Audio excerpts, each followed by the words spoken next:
ख्वातीन के लिए टोटके। अगर दूध में अर्के लेमू मिलाकर सुबह व शाम चेहरे पर मला जाए तो चेहरा खूबसूरत निकल आएगा। अगर फल वगैरह खाना खाने के बाद खाया जाए तो दांतों पर मैल नहीं जमती।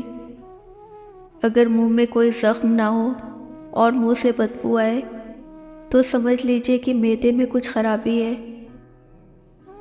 मोटापा दूर करने के लिए शहद और गर्म पानी मिलाकर पीने से जिस्म की बढ़ी हुई चर्बी दूर हो जाती है और इंसान दुबला हो जाता है। नमक और शहद से दांत साफ कीजिए, दांत चमक उठेंगे। अगर होठों पर स्याही नीलाहट आ गई हो तो लेमू और ग्लिसरीन इस्तेमाल करें, आहिस्ता आहिस्ता नीलाहट दूर हो जाएगी। अगर कोहनी पर मैल जम गई हो तो लेमू काट कर उसके आधे हिस्से में कोहनी पर रख कर लेमू को घुमाएं, तमाम मैल कोहनी पर आ जाएगी और कोहनी बिल्कुल साफ हो जाएगी। अगर आपके चेहरे पर कील मुहासे निकल आए तो आप 1 औंस ग्लिसरीन लेकर उसमें 2 अदद लेमू निचोड़ लीजिए और चेहरे पर रोज़ाना मलिए, फ़ायदा पहुँचेगा।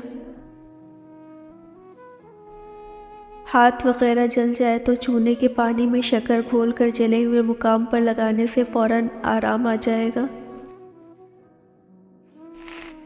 अगर कान में पानी चला जाए तो प्याज के अर्क की 2-4 बूंदें कान में डाल दें, दर्द नहीं होगा।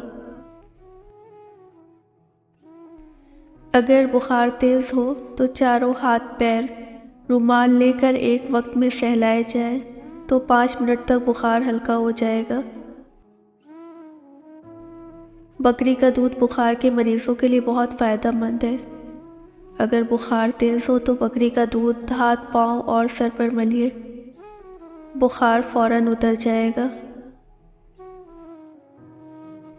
गर्मी में अगर गोश्त रखना हो तो उसे सिरका और पानी से तर किए हुए कपड़ों में लपेट दीजिए, गोश्त काफ़ी देर तक ख़राब नहीं होगा।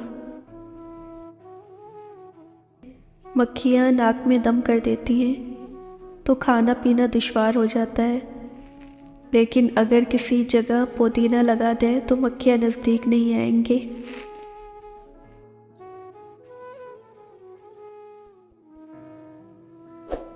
वीडियो अच्छी लगे तो लाइक, शेयर और सब्सक्राइब करें। Thank for watching.